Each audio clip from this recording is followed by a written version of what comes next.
Very good morning बच्चों party. आप लोगों का स्वागत है हमारे YouTube channel Piyush ji math में। और जैसा कि आपको मालूम है कि हम लोग अभी पढ़ रहे हैं क्लास 12th का मैथमेटिक्स पार्ट 1। और उसमें हम लोगों ने स्टार्ट किया है डिटर्मिनेंट। और डिटर्मिनेंट में आज हम लोग पढ़ने वाले हैं एक्सरसाइज 4.2 क्वेश्चन नंबर 8 से लेकर 14 तक। तो मेरा आप लोगों से रिक्वेस्ट है कि प्लीज वीडियो को पेशेंस के साथ देखिएगा और चीजों को बारीकी से समझने की कोशिश करिएगा। तो चलिए बहुत ज्यादा समय को बर्बाद न करते हुए अपने क्लास को आरंभ करते हैं। तो बेटा क्लास को आरंभ करने से पहले वही 3 पुराने इंस्ट्रक्शन मैं आपको देना चाहूंगा। पहला इंस्ट्रक्शन कि सभी लोग अपने सामने एनसीईआरटी की बुक खोल कर रखें। दूसरा इंस्ट्रक्शन कि बीच में अगर से मैं कोई भी क्वेश्चन उन्हें सॉल्व करने के लिए देता हूं तो वीडियो को पॉज करें और क्वेश्चन को सॉल्व करने की कोशिश करें। और तीसरा और सबसे महत्वपूर्ण इंस्ट्रक्शन कि जहां पर भी आपको चीजें समझ में ना आए वहां पर वीडियो को एक बार फिर से रिवाइंड कर कर देखने की कोशिश करिए। तो चलिए अभी तो फिलहाल अपना क्लास आरंभ करते हैं। और हाँ, जब यह वीडियो खत्म हो जाए तो प्लीज एक बार एनसीईआरटी अगेन जरूर सॉल्व करिएगा। चलिए तो फिलहाल क्लास को आरंभ करते हैं भाई। आज हमें स्टार्ट करना है exercise 4.2 and from question number 8। Question number 8। तो यदि हमें क्वेश्चन नंबर 8 से शुरुआत करना है तो देखिए क्वेश्चन नंबर 8 क्या कहता है। क्वेश्चन नंबर 8 से पहले इसमें क्या कह रहा है। क्वेश्चन नंबर 8 से पहले यहां पर कह रहा है कि by using properties of determinant, by using properties of determinant, properties of determinant, determinant in exercises, in exercises 8 to 14, 8 to 14 show that, show that, ठीक है। अब हमें क्या क्या दिखाना है ना। दिखाने को तो मैं बहुत कुछ दिखा सकता हूँ, लेकिन मान लीजिए मैं 8th पार्ट पे मूव करता हूँ। तो 8th पार्ट में बेटा 8 नंबर क्वेश्चन में दो पार्ट है। फर्स्ट पार्ट क्या हमारे पास, फर्स्ट पार्ट हमारे पास है कि यदि हमारे पास एक डिटर्मिनेंट हो और इसमें हो 1 a square, 1 b square, 1 c square. तो हमें यहां पर प्रूफ क्या करना है, हमें यहां पर प्रूफ करना है कि इसका जो रिजल्ट आएगा वह a minus B into B minus C into C minus A. सही है। और इसी के अगर से हम लोग सेकेंड पार्ट पे डिस्कशन करें, इसी के अगर से हम लोग सेकेंड पार्ट पे डिस्कशन करें तो सेकेंड पार्ट क्या कहता है, सेकेंड पार्ट कहता है 1 1 1, फिर a b c और फिर a cube b cube c cube. सही है जी। इज इक्वल टू हमें प्रूफ करना है, क्या प्रूफ करना है, a minus B minus C minus A, C minus A plus B plus C. हमें यह दो क्वेश्चन अभी रिसेंट में सॉल्व करना है। तो यदि हमें यह दो क्वेश्चन अभी बच्चा पार्टी रिसेंट में सॉल्व करना है, so what can we do, यहां पर हम लोग क्या कर सकते हैं। तो यहां पर यदि हम लोग सोल्यूशन की बात करें तो देखिए बाय यूजिंग प्रॉपर्टी अगर से आपको कुछ भी प्रूव करना है ना, मतलब आपको ट्रांसफॉर्मेशन करना है। जैसे मान लीजिए फर्स्ट वाले पार्ट में यदि मैं लेफ्ट हैंड साइड लेता हूं, if I am going to take left hand side, तो देखिए लेफ्ट हैंड साइड हमारे पास क्या है, लेफ्ट हैंड साइड हमारे पास है 1 a square, 1 b square, 1 c square. और हमें इसे करना है सिंप्लीफाई। तो आपको एक बात बहुत अच्छे से पता है, जब मैं प्रॉपर्टीज ऑफ डिटर्मिनेंट पढ़ा रहा था तो मैंने एक स्टेटमेंट लिखा था। स्टेटमेंट क्या बोला था बेटा, मैंने बोला था कि यदि आप किसी भी डिटर्मिनेंट को सिंप्लीफाई करने की कोशिश कर रहे हैं या किसी भी डिटर्मिनेंट को इवेलुएट करने की कोशिश कर रहे हैं, एनालाइज करने की कोशिश कर रहे हैं, हर अवस्था में आपका पहला टारगेट ये होना चाहिए कि उसकी किसी एक रो या किसी एक कॉलम में मैक्सिमम नंबर ऑफ जीरोज हो। और बड़ा मैक्सिमम नंबर ऑफ जीरोस के लिए दो रो या दो से ज्यादा कॉलम को हम एक साथ ऑपरेट करने की कोशिश करते हैं। तो यदि आप यहाँ पर ध्यान से देखोगे ना, तो you will find out that कि बेटा इस वाले कॉलम के यह दोनों एलिमेंट सेम है। और मैंने क्या बोला था, जब किसी कॉलम के एलिमेंट सेम हो तो ऑपरेशन जो होता है वो रो वाइज एग्जीक्यूट होता है। तो जब ऑपरेशन रो वाइज एग्जीक्यूट होता है, मतलब हमें R1 में से R2 को माइनस करना पड़ेगा। अब जब मैं R1 में से R2 को माइनस करूंगा तो इसे कहीं स्टोर भी करना पड़ेगा। तो इसको हम लोग स्टोर करने वाले हैं R1 में। कहाँ पे स्टोर करने वाले हैं? R1 में। यानी जो भी चेंजेस होगा वह फर्स्ट रो में होगा remain, second and third row will remain constant or similar. तो अब देखिए यहाँ पर क्या आएगा, अगर हम लोग इसके आगे थोड़ा सा प्रोसीड करें तो बेटा यहाँ पर ये आ जाएगा 1 minus 1 that is 0, A minus B, क्योंकि बेटा जब एक रो से दूसरे रो को माइनस करते हैं तो हमेशा आमने सामने वाले एलिमेंट पार्टिसिपेट करते हैं। और फिर आ जाएगा A square minus B square. फिर similar process, remain will treated as a same, तो 1 बी बी स्क्वायर और 1 सी सी स्क्वायर। सही है जी। अब इसके आगे एक बार हम लोग और सिंप्लीफाई करेंगे। तो एक बार यदि हम लोग और सिंप्लीफाई करें तो again you can observe it कि बेटा इसी कॉलम के यह दोनों एलिमेंट सेम है। तो जब इसी कॉलम के यह दोनों एलिमेंट सेम है तो यदि किसी कॉलम के एलिमेंट सेम हो तो ऑपरेशन रो वाइज एग्जीक्यूट करते हैं। मतलब अब इस बार हम लोग क्या करेंगे, सेकेंड रो में से थर्ड रो को करेंगे माइनस, मतलब R2 माइनस R3, और इसको स्टोर कहाँ पे करेंगे? R2 में। अच्छा बेटा एक चीज हमेशा ध्यान में रखिएगा कि हम जहां पर स्टोर करते हैं चेंजेस सिर्फ उसी में होता है, remain will treated as same, यानी रिमेन में कोई भी चेंजेस नहीं होगा। तो अब देखिए यहाँ पर क्या है, यदि हम लोग इसको चेंज करना चाहें तो what can we do here. अब यहाँ पर हम लोग एक काम कर सकते हैं। काम क्या कर सकते हैं भाई? काम ये कर सकते हैं कि यहाँ पर यदि हम डिटर्मिनेंट लिखें तो बेटा ये हो जाएगा 0, ए माइनस बी ऑलरेडी है। अब यदि आप इस वाले टर्म को ध्यान से देखोगे तो बेटा this is A square minus B square, और A square minus B square stand for A minus B into A plus B. यह आइडेंटिटी सबको पता है। अब देखिए सेकेंड रो में से यदि हम लोग थर्ड रो को माइनस करेंगे तो 1 माइनस 1 0, फिर बेटा क्या हो जाएगा बी माइनस सी, और फिर क्या आ जाएगा बी स्क्वायर माइनस सी स्क्वायर। अच्छा बी स्क्वायर माइनस सी स्क्वायर को मैं डायरेक्टली लिखना चाहूँ तो बी माइनस सी इंटू बी प्लस सी लिख सकता हूँ, और बेटा फिर हो जाएगा 1 सी सी स्क्वायर। अब आप लोग क्या करिए, बारी बारी से, मैंने क्या बोला था कि जब आप किसी भी डिटर्मिनेंट को सिंप्लीफाई कर रहे हो और कोई भी एक एलिमेंट किसी भी एक रो या किसी भी एक कॉलम में कॉमन मिलता है तो आप उसे बाहर निकाल सकते हो। तो बेटा यदि ऐसा है तो ध्यान से देखो फर्स्ट रो को, यदि आप फर्स्ट रो को ध्यान से देखोगे तो you will find out that कि इन तीनों में हम a minus B as a common ले सकते हैं। इन तीनों में से क्या बाहर निकाल सकते हैं? a minus B. तो बेटा पहले तो यहां से हमने निकाला a माइनस बी। फिर अगर से मैं नेक्स्ट सेकेंड रो में देखूं, यदि हम लोग सेकेंड रो में देखते हैं तो इनमें से हम लोग b माइनस सी बाहर निकाल सकते हैं।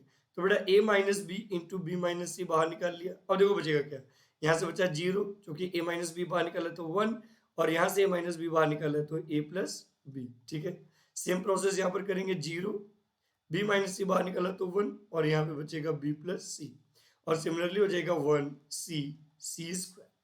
और मैंने आपसे एक बात बोला था कि जब आप किसी भी डिटर्मिनेंट को सॉल्व कर रहे हैं तो आपको इतना तो इंश्योर हो ही जाना है कि किसी भी डिटर्मिनेंट में जिस रो या जिस कॉलम में मैक्सिमम नंबर ऑफ जीरोस होंगे हम उसी रो या कॉलम के अकॉर्डिंग सॉल्व करेंगे। तो बेटा यदि हम इस कॉलम के अकॉर्डिंग सॉल्व करें तो इस वाले एलिमेंट और इस वाले एलिमेंट के लिए सॉल्व करने की आवश्यकता नहीं है, क्योंकि यह दोनों जीरो हैं और जीरो इंटू एनी नंबर होता है जीरो। तो आगे क्या हो जाएगा, नेक्स्ट स्टेप में हमारे पास आ जाएगा a minus B into B minus C into, देखो बेटा मैंने क्या बोला था, जिस एलिमेंट को आप सॉल्व करना चाह रहे हो माइनस 1 के पावर उसका रो प्लस कॉलम, तो माइनस 1 के पावर 1 प्लस 3, मतलब थर्ड रो और फर्स्ट कॉलम में। और फिर बनेगा आप जिस रो को लिए हैं, जिस एलिमेंट को लिए हैं, ना ही आप उसका रो लेंगे और ना ही उसका कॉलम, और जो बच जाएगा आपको उसका डिटर्मिनेंट फ्रेम करना पड़ेगा।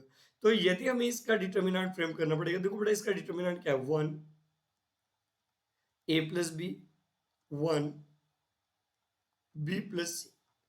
सही है।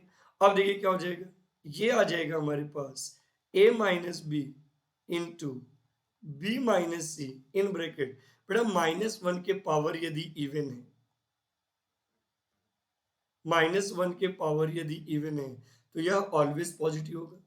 अब यदि यह ऑलवेज पॉजिटिव होगा तो यहाँ पर क्या बनेगा, पहले वाले डायगोनल में से दूसरे वाले डायगोनल के प्रोडक्ट को माइनस करेंगे, ठीक है ना। तो ये आ जाएगा हमारे पास b प्लस सी और माइनस हो जाएगा हमारे पास a प्लस बी। सही है जी। अब यदि हम लोग इसके आगे इसको सिंप्लीफाई करें, so what can we do here, यदि इसके आगे हम लोग इसको सिंप्लीफाई करें तो सिंप्लीफिकेशन के बाद क्या आएगा, देखो सिंप्लीफिकेशन के बाद जो हमारा आएगा वह आ जाएगा a minus B into B minus C into B plus C, और यदि मैं माइनस का अंदर मल्टीप्लाई करूं तो sign is going to be change, तो बेटा प्लस वाला माइनस हो जाएगा। अब ध्यान से देखो, b से b हो गया कैंसिल और यहां से बचा c माइनस ए, तो यह आ जाएगा a minus B, b minus C और c माइनस ए। और फर्स्ट पार्ट में हमें यही प्रूफ करना था, मतलब this one is equivalent to right hand side, और ये हो गया हमारा हेंस प्रूफ। ठीक है, तो फर्स्ट पार्ट तो हमारा प्रूफ हो गया। अब इसके बाद हम लोग क्या करेंगे, हम लोग अब लिख लेंगे सेकेंड पार्ट। यदि हम लोग सेकेंड पार्ट को यहाँ पर ध्यान से देखें ना, यदि हम लोग सेकेंड पार्ट पर डिस्कशन करना शुरू करें तो देखो बेटा सेकेंड पार्ट में क्या कर रहा है, मान लीजिए मैंने यहाँ पर लेफ्ट हैंड साइड लिया, तो यदि हमने लेफ्ट हैंड साइड लिया तो बेटा लेफ्ट हैंड साइड क्या हमारे पास, एक डिटर्मिनेंट जिसमें हमारे पास है, पहले डिटर्मिनेंट के लिए कम से कम ये तो ढंग से बना है, हमने यहाँ पर लिया एक डिटर्मिनेंट। अब इस डिटर्मिनेंट में क्या है बेटा, इस डिटर्मिनेंट में हमारे पास है 1 1 1 a b c, और फिर हमारे पास है a cube b cube c, और हमें करना है इसको सिंपलीफाई। तो मैंने क्या बोला था, किसी भी डिटर्मिनेंट को सॉल्व करते समय यदि उसमें मैक्सिमम नंबर ऑफ जीरोज हो तो काम बहुत आसान हो सकता है। और बेटा मैक्सिमम नंबर ऑफ जीरोज होने के लिए एलिमेंट को करना पड़ेगा जीरो। अब उसके लिए देखिए यहाँ पर क्या करेंगे, यदि हम लोग इस वाले एलिमेंट को ध्यान से देखें तो बेटा यह वाला एलिमेंट इस वाले एलिमेंट के सेम है, यानी कि इस बार सेम रो के एलिमेंट सेम है। तो जब सेम रो के एलिमेंट सेम है तो ऑपरेशन जो है वो कॉलम वाइज एग्जीक्यूट होगा, यानी C1 में से C2 माइनस होगा, तो मैंने यहाँ पर लिख दिया C1 माइनस C2। अब इसको स्टोर कहाँ पे करेंगे, C1 में। अच्छा बेटा स्टोर जिसमें करेंगे चेंजेस भी उसी में होगा, है ना, स्टोर जिसमें करेंगे चेंजेस भी उसी में होंगे। जैसे C1 माइनस C2 किया ना, मतलब स्टोर भी हमें क्या करना है, C1 में करना है। तो जिसमें स्टोर करना है उसको छोड़कर remain will treated as a constant. तो देखो बेटा आमने सामने वाले एलिमेंट सब्ट्रैक्ट होते हैं, तो 1 माइनस 1 हो जाएगा 0, फिर यहाँ पर सब्ट्रैक्ट करेंगे तो यह आ जाएगा a माइनस बी, और फिर यहाँ पर सब्ट्रैक्ट करेंगे तो यह आ जाएगा a cube minus b cube. Similar process, remain will same, तो 1 b b क्यूब, और फिर आ जाएगा 1 c c क्यूब। अगेन अगर से आप लोग यहाँ पर ध्यान से देखेंगे तो you will find out that कि इसी रो के सेकेंड कॉलम और थर्ड कॉलम के एलिमेंट भी क्या है, सेम। इसका मतलब अब हम लोग जो ऑपरेशन एग्जीक्यूट करेंगे वो C2 माइनस C3 होगा, C2 माइनस C3, और इसको स्टोर कहाँ पे करेंगे, C2, यानी अब जो भी चेंजेस होगा वो सेकेंड कॉलम में होगा और first and third column will remain same. तो देखो बेटा ये क्या हो जाएगा 0, फिर आ जाएगा a minus b, a cube minus b cube, a cube minus b cube. तो बेटा ये फॉर्मूला होता है a minus b, a square plus a b plus b square. अब भैया देखो अगर से मैं सेकेंड कॉलम में से थर्ड कॉलम को माइनस करता हूँ तो बेटा 1 माइनस 1 आएगा 0, फिर यहाँ पे माइनस करूंगा तो ये आ जाएगा b माइनस सी, और फिर यहाँ पर माइनस करूंगा तो बेटा ये आ जाएगा b cube minus c cube, और बाकी ये वाला तो सेम ही रहेगा 1 c c क्यूब। अब हम लोग करते हैं इसको सिंप्लीफाई। अगर से अगेन हम लोग इसको सिंप्लीफाई करें तो व्हाट कैन वी डू, बेटा ये आ जाएगा 0 a minus B into a square plus a b plus b square, फिर उसी तरीके से ये हो जाएगा 0 b माइनस सी, और बेटा यदि मैं b cube minus c cube में फॉर्मूला लगाऊं तो ये आ जाएगा b minus c in one bracket another bracket b cube plus c cube plus b c, और अगला क्या आएगा, नेक्स्ट आ जाएगा हमारे पास 1 c c क्यूब। अब हमें इन्हें करना है सिंपलीफाई। तो यदि हमें इन्हें सिंपलीफाई करना है तो व्हाट कैन वी डू, चलिए सिंप्लीफिकेशन करते हैं और देखते हैं क्या मिलता है। तो यदि हम लोग इनको सिंप्लीफाई करना चाहें बच्चा पार्टी, तो यदि आप फर्स्ट कॉलम को ध्यान से देखोगे, if you will observe first column, then you will find out that कि मैं इन तीनों में से a माइनस बी बाहर ले सकता हूँ। तो मैंने क्या किया मैंने यहाँ से a माइनस बी बाहर ले लिया। सिमिलरली यदि आप सेकेंड कॉलम को ध्यान से देखोगे, if you will watch the second column, तो यहाँ से बच्चा पार्टी हम b माइनस सी सभी में से कॉमन ले सकते हैं। तो a माइनस बी इंटू हो जाएगा b माइनस सी। अब जो बचा है वो डिटर्मिनेंट के तौर पे लिख लो। जैसे यहाँ पर a माइनस बी कॉमन लिया तो ये हो गया 0 1 और a square plus a b plus b square. Similar process यहाँ पर भी होगा 0 1 बी स्क्वायर। अच्छा बेटा फॉर्मूला जब मैंने लगाया था तो ये थोड़ा सा जो है कि पावर जो है वो स्क्वायर हो जाएगा, मैंने गलत लिख दिया है। यहाँ पर हो जाएगा B square plus c square. ठीक है, तो ये जो हमारे पास आएगा ना, ये हमारे पास आ जाएगा B square plus c square plus b सी है ना, ये आपस में ब्रैकेट में होंगे और लास्ट में आ जाएगा 1 सी क्यूब। अब मैंने क्या बोला था कि जिस रो या जिस कॉलम में मैक्सिमम नंबर ऑफ जीरोज होंगे हम उसी रो या उसी कॉलम से सॉल्व करेंगे। तो बेटा चूंकि इस रो में मैक्सिमम नंबर ऑफ जीरोज हैं इसलिए हम इसी के अलोंग सॉल्व करेंगे। तो जब हम इसके अलोंग सॉल्व करेंगे तो न तो हम इस एलिमेंट के लिए सॉल्व करेंगे और न ही हम इस एलिमेंट के लिए सॉल्व करेंगे। तो आगे क्या होगा, नेक्स्ट में आ जाएगा a minus B into B minus C. अब यहाँ पर क्या हो जाएगा बच्चा पार्टी, -1 टू द पावर, नहीं है मैंने रो लिया और नहीं मैंने ये कॉलम, तो मतलब फर्स्ट रो और थर्ड कॉलम, यानी कि यहाँ पर -1 के power 1 plus 3 into that element, जिस एलिमेंट के लिए हम सॉल्व कर रहे हैं वो एलिमेंट होगा। अब फिर क्या होगा कि भैया जिस एलिमेंट के लिए आप सिंप्लीफाई कर रहे हो नहीं उसका रो लेंगे और नहीं उसका, थोड़ा जब नहीं उसका रो लेंगे और नहीं उसका कॉलम, तो जो डिटर्मिनेंट बचेगा उसे ही यहाँ पर लिखना पड़ेगा। तो यहाँ पर डिटर्मिनेंट बचेगा 1 a square plus a b plus b square. Similar process 1 b square plus c square plus b c, और हमें इस डिटर्मिनेंट को करना पड़ेगा सॉल्व। तो देखिए कैसे सॉल्व करेंगे, how can we simplify it. तो बेटा ये आ जाएगा a minus B into B minus C into, चूंकि यहां पर ध्यान से देखोगे ना तो -1 के पावर इवन है और यदि -1 के पावर इवन है तो ये तो प्लस देगा, यानी इससे कोई इफेक्ट पड़ेगा नहीं और 1 इंटू 1 1 ही होता है। तो अगर से मैं पहले इस वाले डायगोनल का मल्टीप्लाई करूं तो बेटा ये आ जाएगा B square plus c square plus b c, और फिर यदि मैं इस वाले डायगोनल का मल्टीप्लाई करूं तो बेटा यहाँ पर माइनस में आ जाएगा सब, minus a square minus a b minus B square. अब यदि आप ध्यान से देखोगे तो बेटा बी स्क्वायर से बी स्क्वायर हो जाएगा कैंसिल आउट।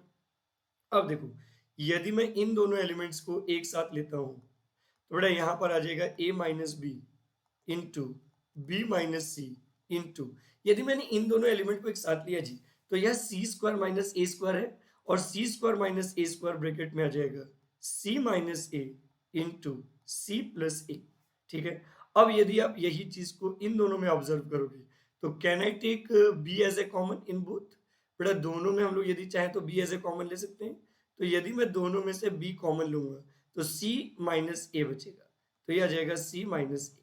अब आप अगर से इसके आगे सिंप्लीफाई करोगे तो यू कैन ऑब्जर्व हियर कि सर जी सी माइनस ए हमें दोनों में कॉमन मिल रहा है। अब चूंकि सी माइनस ए दोनों में कॉमन मिल रहा है तो हम यहाँ से सी माइनस ए बाहर निकाल लेंगे।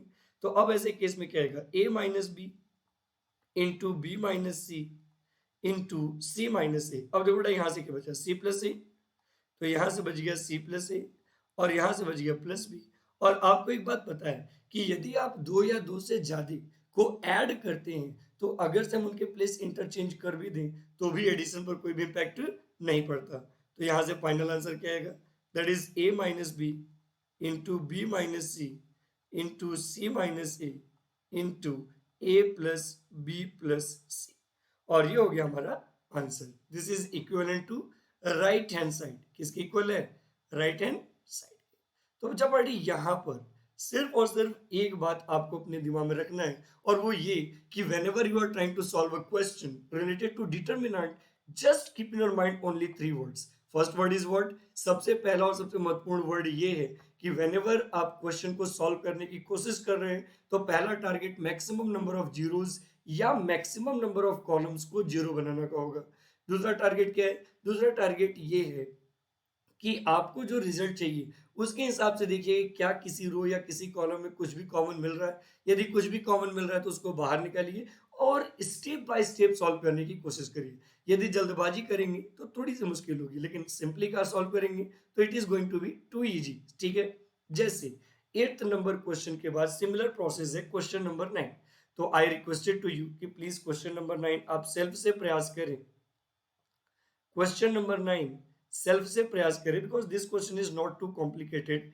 यहां पर भी हमें शो ही करना है क्या, x x square y z y y square z x z z square x y. यह इज इक्वल टू हमें प्रूफ करना है, क्या प्रूफ करना है, x minus y y minus z z minus x x y plus y z plus z x. तो बच्चा party अगर से आपको ऊपर के दो क्वेश्चन समझ में आ गए होंगे तो आपको यह क्वेश्चन भी बड़ी आसानी से समझ में आ जाएगा। और यदि आपको ऊपर के दो क्वेश्चन नहीं आए हैं तो समझ लीजिए अभी भी आप पंगे में हैं। सो आई रिक्वेस्टेड यू कि प्लीज क्वेश्चन नंबर 9 को सॉल्व करने की कोशिश करिए और अपने जवाब को देने की कोशिश करिए। ठीक है, और इसके लिए आप चाहें तो 3 से 4 मिनट का समय भी ले सकते हैं, वीडियो को पॉज भी कर सकते हैं। तो वीडियो को पॉज करिए, इस क्वेश्चन को अटेम्प्ट करिए, फिर रिवाइंड करिए और आगे बढ़िए। ठीक है, तो फिलहाल हम लोग क्वेश्चन नंबर 10 पे बात करें। If I am going to discuss about the question number 10, तो देखो क्वेश्चन नंबर 10 में भी दो हिस्से हैं। फर्स्ट हिस्सा क्या है? फर्स्ट हिस्सा हमारे पास है x प्लस 4 2x 2x, फिर क्या है, फिर है 2x x प्लस 4 2x, और फिर हमारे पास है 2x 2x x प्लस 4। और इसके इज इक्वल टू हमें प्रूफ क्या करना है, इसके इज इक्वल टू हमें प्रूफ करना है 5 5x plus 4 into 4 minus x का होल स्क्वायर, 4 माइनस एक्स का होल स्क्वायर, ये हमें करना है प्रूफ। अब यहां से एक बात समझने वाली होगी, है ना, ये तो फर्स्ट पार्ट हो गया। अगर हम लोग इसके सेकंड पार्ट के बारे में चर्चा करें तो देखो बेटा सेकंड पार्ट क्या कहता है। सेकंड पार्ट कहता है कि हमें प्रूफ करना है, हमारे पास एक डिटर्मिनेंट है y प्लस की वाई वाई वाई वाई, फिर क्या है वाई वाई प्लस की वाई, फिर क्या है y y y plus y plus, यह इज इक्वल टू हमें प्रूफ करना है के स्क्वायर इंटू 3y प्लस के। बच्चा पार्टी अगर से आप इन दोनों क्वेश्चन को ध्यान से देखोगे तो you will find out that कि फर्स्ट वाला क्वेश्चन जिस पैटर्न पे है उसी पैटर्न पर सेकंड वाला क्वेश्चन है। तो प्लीज फर्स्ट वाले क्वेश्चन का सोल्यूशन मैं करूंगा और सेकंड वाले क्वेश्चन का सोल्यूशन आपको करना है। तो फर्स्ट वाले क्वेश्चन का सोल्यूशन बड़ा ध्यान से देखिएगा क्योंकि दोनों क्वेश्चन सिमिलर हैं, सेम पैटर्न पर हैं और दोनों को सॉल्व करने का तरीका भी क्या होगा, सेम होगा। तो इसलिए एक एक बातों को ध्यान से अगर से समझते जाएंगे तो आपके लिए चीजें काफी कन्वीनियंट हो जाएंगी। ठीक है, तो चलिए सबसे पहले मैं फर्स्ट हिस्से की बात करता हूं। यदि हम इसके सोल्यूशन की बात करें तो सोल्यूशन में सबसे पहले हमें फर्स्ट वाले हिस्से को सॉल्व करना है। तो फर्स्ट वाले हिस्से में क्या करते हैं, I am going to take left hand side. यदि हम लोग लेफ्ट हैंड साइड लें तो देखिए लेफ्ट हैंड साइड में हमारे पास एक डिटर्मिनेंट है x प्लस 4 2x 2x, फिर 2x x प्लस 4 2x, और फिर क्या है 2x 2x x प्लस 4। बच्चा पार्टी अगर से आप ध्यान से ऑब्जर्व करोगे, यदि आप हर एक रो के सभी एलिमेंट को ऐड करते हो, क्योंकि सभी एलिमेंट में सभी में रो में आने वाले कंपोनेंट सेम है, सभी रो में आने वाले कंपोनेंट क्या है, सेम है। तो यदि आप इन्हें ऐड करोगे तो देखो क्या मिलेगा 2x 2x 4x और x 5x प्लस 4। यानी कि अगर से मैं किसी भी एक रो या किसी भी एक कॉलम में सारे रो या सारे कॉलम का सम निकालूं तो बेटा सब में हमें 5x plus 4 as a common मिल सकता है। तो यहां पर हम लोग क्या करने वाले हैं, यहां पर हम लोग रो 1, रो 2 और रो 3, इन तीनों को करेंगे ऐड, ठीक है। और इन तीनों को ऐड करके क्या करेंगे, फर्स्ट रो में रिजर्व करेंगे। तो यदि हम लोग फर्स्ट रो में रिजर्व करेंगे बच्चा पार्टी, तो फर्स्ट रो को छोड़कर बाकी और किसी में तो चेंजेस होगा नहीं। तो यदि फर्स्ट रो में रिजर्व करेंगे तो देखो क्या आ जाएगा, x प्लस 4 2x और 2x, है ना, x प्लस 4 2x और 2x, ये मिलकर हो जाएगा हमारे पास 5x प्लस। सिमिलर प्रोसेस यदि हम लोग यहां पर बात करें तो बेटा देखो क्या हो जाएगा, 2x x प्लस 4 2x, तो बेटा 2x 4x और x मिलके 5x, तो अगेन यहां पर आ जाएगा 5x प्लस। उसके बाद सिमिलर प्रोसेस यहां पर भी आ जाएगा 5x प्लस। और मैंने क्या बोला था, हम जिसमें कन्वर्जन करते हैं चेंजेस भी सिर्फ उसी रो या कॉलम में होता है, rest will treated as a same, यानी बाकी रोज को हम एज इट इज लिख देंगे, that is 2x x plus 4 2x, again वही प्रोसेस 2x 2x और ये हो जाएगा x plus. Now you can observe it, अगर से आप ध्यान से ऑब्जर्व करोगे तो you will find out that कि फर्स्ट रो में, in first row 5x plus 4 is going to be common.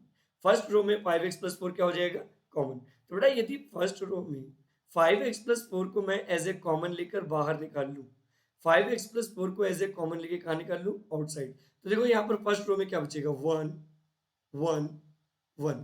बेटा फर्स्ट रो से हमने क्या किया, 5x प्लस 4 को कॉमन ले लिया, क्योंकि 5x प्लस 4 जो है वो हर एक में प्रेजेंट है। तो 5x प्लस 4 जब कॉमन ले लिया तो अब यहाँ पर सेकंड रो में क्या बचेगा, 2x x plus 4 2x, similar process 2x 2x और ये बचेगा x प्लस 4। अब मैंने आपसे क्या बोला था कि किसी भी रो या कॉलम में जितने नंबर ऑफ जीरोज होंगे हमारे लिए उतना फायदा होगा। तो बड़ा ध्यान से देखो, अगर से ध्यान से देखोगे फर्स्ट रो को तो यह दोनों एलिमेंट सेम है, और मैंने कहा था अगर से रो में एलिमेंट सेम हो तो कॉलम वाइज ऑपरेशन एग्जीक्यूट करते हैं, यानी यहां पर हम लोग करेंगे C1 माइनस C2। तो यदि हम लोग C1 माइनस C2 करते हैं और इसको हम लोग स्टोर करते हैं किसमें, C1 में, तो अब देखिए यहां से क्या हो जाएगा, यदि हम लोग इसको C1 में स्टोर करते हैं जी तो चेंजेस भी C1 में होगा, rest will treated as a same. तो बेटा देखो 1 माइनस 1 क्या आएगा, 0। 2x में से जब x प्लस 4 को माइनस करेंगे तो क्या आएगा, x माइनस 4, और 2x में से 2x माइनस करेंगे तो आ जाएगा 0।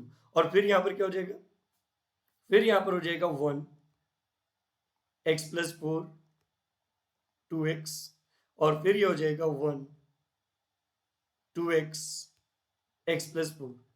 और ध्यान से देखिएगा यहां पर हम एक चीज भूल रहे हैं, that is 5x plus 4। 5x plus 4 तो प्रोडक्ट के फॉर्म में भी है ना जी, इंटू यहां पर लिख दिया जाएगा 5x प्लस। अब यदि आप चाहें तो ऑपरेशन को एक बार और एग्जीक्यूट कर सकते हैं, यदि नहीं चाहें तो सीधा क्वेश्चन सॉल्व कर सकते हैं, ठीक है। तो फिलहाल तो मैं सीधा सॉल्व करूंगा, क्यों, इसलिए सीधा सॉल्व करूंगा कि इस वाले कॉलम को अगर से मैं ध्यान से देखूं तो बेटा इस वाले कॉलम में, इस वाले कॉलम में सारे एलिमेंट जो जो हमारे लिए रिक्वायर्ड है वो ऑलरेडी जीरो हो गए, maximum number of elements zero हो गए। तो हमें सॉल्व सिर्फ और सिर्फ इस सेकंड एलिमेंट के लिए करना पड़ेगा। तो यदि हमें सॉल्व सिर्फ और सिर्फ इस सेकंड एलिमेंट के लिए करना है तो देखिए ब्रैकेट में क्या आएगा, बेटा यहाँ पर 5x प्लस 4 तो ऑलरेडी है। अब यहाँ पर ध्यान से देखो क्या हो जाएगा, -1 के पावर, बेटा यह सेकेंड रो और फर्स्ट कॉलम में, यानी -1 के पावर हो जाएगा सेकेंड प्लस 1 इंटू जिस भी एलिमेंट का आपने सिलेक्शन किया, दैट इज x माइनस 4।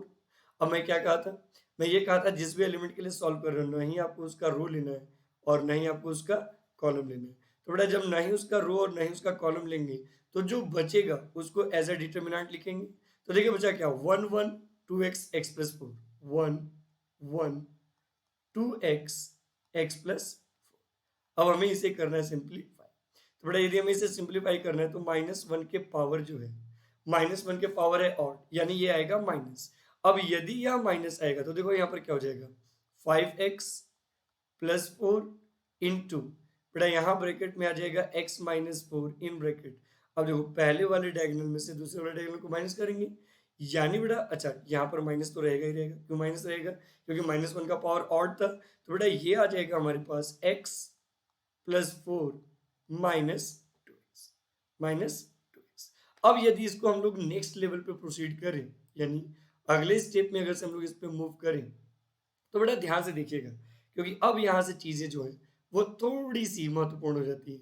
ये आ जाएगा 5x प्लस 4 इंटू, बट एक बात बताओ, यदि इस माइनस का हम इस ब्रैकेट में मल्टीप्लाई करें तो दोनों का साइन चेंज होगा, यानी कि जो प्लस है वो माइनस हो जाएगा और जो माइनस है वो क्या हो जाएगा, प्लस। तो बेटा ये आ जाएगा 4 माइनस एक्स। अब यहाँ पे ध्यान से देखो, 4 तो है प्लस, लेकिन x माइनस 2x हो जाएगा माइनस एक्स। तो बेटा यह 4 माइनस एक्स आएगा, तो 4 minus x, 4 minus x is equivalent to 4 minus x का होल स्क्वायर। और देखिए यही हमें राइट हैंड साइड में चाहिए भी था, यही हमें राइट हैंड साइड में चाहिए भी था। तो इस तरीके से यू कैन से दैट कि सर जी लेफ्ट हैंड साइड जो इक्वल है वो किसके इक्वल है, राइट हैंड साइड के। तो बचा पार्टी, यहां से हम लोगों ने 10th नंबर का क्वेश्चन नंबर 10th का पार्ट 1 देखा, यहां से हम लोगों ने क्वेश्चन नंबर 10 का पार्ट 1 देखा। सो आई रिक्वेस्टेड टू यू कि प्लीज क्वेश्चन नंबर 10 का पार्ट 2 वीडियो को पॉज करिए और पार्ट 2 को सेल्फ अटेम्प्ट करने की कोशिश करिए। सिमिलर क्वेश्चन है तो आपका आंसर भी सिमिलर टाइप का ही आएगा, कुछ खास अंतर इसमें नहीं पड़ेगा। सिमिलर पैटर्न के क्वेश्चन है तो आंसर भी सिमिलर ही आएंगे। बस आप रिलैक्स होकर चीजों को सॉल्व करिए और अपने आंसर को देने की कोशिश करिए, ठीक है। तो चलिए बहुत ज्यादा समय को बर्बाद न करते हुए एक और क्वेश्चन हम लोग बनाते हैं, क्योंकि बातें अगर से क्वेश्चन पर करनी हो तो बहुत सारी बातें की जा सकती हैं। फिलहाल क्वेश्चन नंबर 11 पे बात करते हैं, यह भी एक महत्वपूर्ण क्वेश्चन है ना। क्वेश्चन नंबर 11 पे बात करते हैं। यदि हम लोग क्वेश्चन नंबर 11 पे बात करें तो यहां पर भी दो क्वेश्चन है। फर्स्ट क्वेश्चन में क्या है, हमारे पास एक विशाल काय डिटर्मिनेंट है जिसमें है a minus B minus c 2a 2a 2a 2a। फिर दूसरा क्या है, दूसरा हमारे पास है 2b b minus C minus A 2b। फिर तीसरा क्या है 2c c minus A minus B c minus A minus B. और इसके इज इक्वल टू हमें प्रूफ करना है a plus B plus C का whole cube, a plus B plus C का होल क्यूब। अगर से मैं इसी जगह पर सेकंड वाले पार्ट पे ध्यान से देखूं तो देखो बेटा सेकंड वाले पार्ट में क्या है, अगेन यहां पर एक डिटर्मिनेंट है और वह डिटर्मिनेंट क्या है x plus y plus 2z। फिर यहां पर हमारे पास है x y और फिर उसके बाद क्या है z के बाद क्या है बेटा ये है 2x plus y plus Z और यहां पर हमारे पास है y। फिर अगेन तीसरा क्या है z x और फिर z plus x plus 2y। और इसके इज इक्वल टू हमें प्रूफ क्या करना है, इसके इज इक्वल टू हमें प्रूफ करना है 2 times x plus y plus z का क्यूब। देखो अब मैं यहां पर अगेन वही बात बोलूंगा कि जैसा ट्रांसफॉर्मेशन फर्स्ट का है वैसा ही ट्रांसफॉर्मेशन किसका है, सेकंड का। तो फर्स्ट वाले क्वेश्चन को मैं सॉल्व करके दिखाऊंगा and I requested to you कि प्लीज सेकंड वाला क्वेश्चन आप लोग वीडियो को पॉज करके सेल्फ ट्राई करने की कोशिश करिए, क्योंकि दोनों सिमिलर है, दोनों में कोई अंतर नहीं है ना। तो पिछले वाले में मैंने फर्स्ट को सॉल्व किया था, तो दूसरे वाले में हम लोग सेकंड को सॉल्व करते हैं, वो आपकी चॉइस होगी, है ना।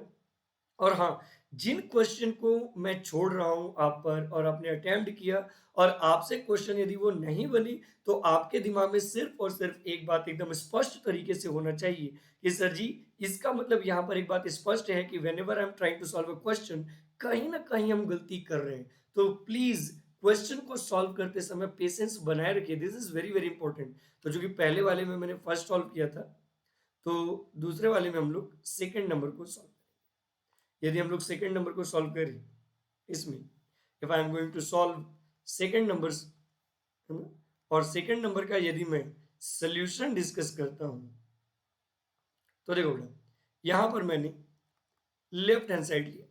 अब यदि मैंने लेफ्ट हैंड साइड लिया तो देखिए लेफ्ट हैंड साइड में क्या है, लेफ्ट हैंड साइड में हमारे पास है x plus y plus 2z और यहां पे बचा x यानी y, सही है जी।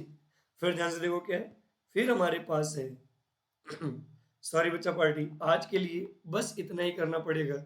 हम लोग मिलते हैं नेक्स्ट क्लास में इसी मुस्कुराहट के साथ, तब तक के लिए बहुत बहुत धन्यवाद and thank you very much.